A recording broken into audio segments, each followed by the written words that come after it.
দ্বিতীয় শ্রেণীর শিক্ষার্থীরা দেখো, তোমাদের গণিত বইয়ের ৮৬ পৃষ্ঠায় আছে কীভাবে ৪ এর গুণের নামতা তৈরি করি। তোমরা অনেকেই ৪ এর গুণের নামতা মুখস্থ করেছো। আসলে যদি তোমরা বুঝতে যে ৪ এর গুণের নামতাটা কীভাবে তৈরি হয়েছে, তাহলে মুখস্থ করার প্রয়োজন ছিল না। দেখো, এইখানে মনে করো যে একটি প্লেটের মধ্যে ৪টি আপেল নেওয়া হয়েছে। প্লেটের মধ্যে নেওয়া হয়েছে ৪টি আপেল। প্লেট হচ্ছে একটি, আপেল নিয়েছি ৪টি। মোট আপেল সংখ্যা কত হবে? তাহলে যেহেতু আপেল আছে ৪টি, প্লেট একটি, অর্থাৎ একটি প্লেটের মধ্যে ৪টি আপেল, তাহলে আপেলের সংখ্যা ৪টিই হবে, ৪ই হবে।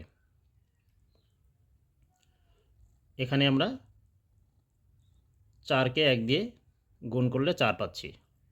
একইভাবে যদি আমরা আপেলের সংখ্যা ঠিক রেখে, অর্থাৎ প্লেটের মধ্যে ৪টি আপেল নিয়ে যদি আমরা প্লেটের সংখ্যা বাড়াই, অর্থাৎ 2টি প্লেট নেই, তাহলে ৪ যোগ ৪, একটি প্লেটে ৪টি, অন্য প্লেটে ৪টি, তাহলে মোট হচ্ছে ৮টি। আপেলের সংখ্যা হলো ৮টি, অর্থাৎ এইখানে আমরা ৪কে 2 দিয়ে গুণ করে ৮ পাচ্ছি। অপরপক্ষে দেখো যে ৪ আর ৪ যোগ করে কিন্তু ৮ হয়, তাহলে ৪ আর ৪ যোগ করে 8 হয়। এইটিকে আমরা গুণ করে সহজেই 8 পাচ্ছি। একইভাবে যদি আপেলকে ঠিক রেখে, অর্থাৎ প্রত্যেকটি প্লেটে 4টি করে আপেল রেখে আমরা প্লেটের সংখ্যা 3টি করি, 4 যোগ 4 যোগ 4, অর্থাৎ 3টি প্লেটে 4টি করে আপেল রাখলে আমাদের হচ্ছে 12টি আপেল। তাহলে এখানে 4 আছে কয়টি? 3টি, অর্থাৎ প্রতিটি প্লেটে 4টি করে আপেল আছে, প্লেটের সংখ্যা 3। তাহলে আমরা লিখতে পারি যে একটি প্লেটে 4টি আপেল, প্লেট আছে 3টি, তাহলে 3 এ 4 12 হচ্ছে। এই 4 যোগ 4 যোগ 4 সমান 12, এটাকে সংক্ষেপে আমরা লিখতে পারি 4 গুণ 3 সমান 12। তাহলে এইখানে ফাঁকা ঘরে আমরা লিখব 12, অর্থাৎ 4 3 গুণে 12। এইভাবে আপেলের সংখ্যা ঠিক রেখে আমরা যদি প্লেটের সংখ্যা বাড়িয়ে দিই, অর্থাৎ প্রথমে ছিল একটি প্লেট, 4 হয়েছে, পরে আরও একটি প্লেট বাড়িয়ে 4 যোগ 4 সমান 8 হয়েছে, এরপরে ওই দুইটির সংখ্যা আরও একটি প্লেট বাড়িয়ে 3টি প্লেট যখন আমরা করলাম, তাহলে 4 যোগ 4 যোগ 4 সমান 12 হলো। এখন আমরা যদি আরও একটি প্লেট বাড়িয়ে দিই, অর্থাৎ 4 যোগ 4 যোগ 4 যোগ 4, 4টি 4, তাহলে 4টি 4-এ কত হচ্ছে? 4 যোগ 4 8, 8 যোগ 4 12, 12 যোগ 4 হচ্ছে 16, অর্থাৎ 4টি 4 যদি আমরা যোগ করি, তাহলে আপেলের সংখ্যা এখানে হচ্ছে 16। আমরা এখানে যোগ না করে সংক্ষেপে যদি আমরা 4কে 4 দিয়ে গুণ করি, তাহলে 16 পাই, অর্থাৎ যোগের সংক্ষিপ্ত রূপ হচ্ছে গুণ।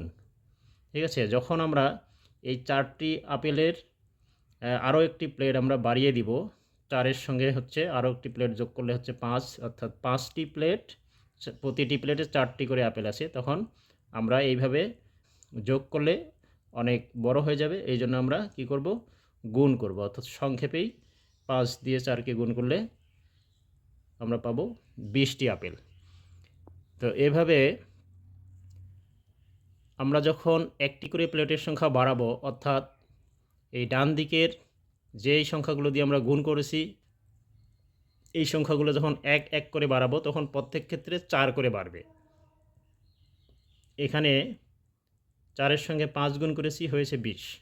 তাহলে 20-এর সঙ্গে যদি আমরা 4 বাড়িয়ে দিই, তাহলে 24 হয়, অর্থাৎ 4-এর সঙ্গে 6 গুণ করলে হবে 24।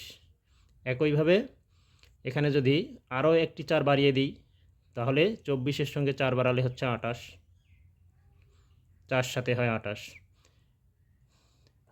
এভাবে যদি আরও একটি 4 বাড়িয়ে দিই, তাহলে এখানে হচ্ছে 28-এর সঙ্গে 4 বাড়িয়ে দিলে হচ্ছে 32, তাহলে 4 8 গুণে 32।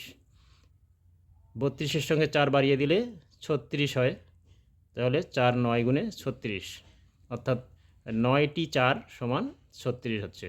একইভাবে 10টি 4 সমান হবে 40।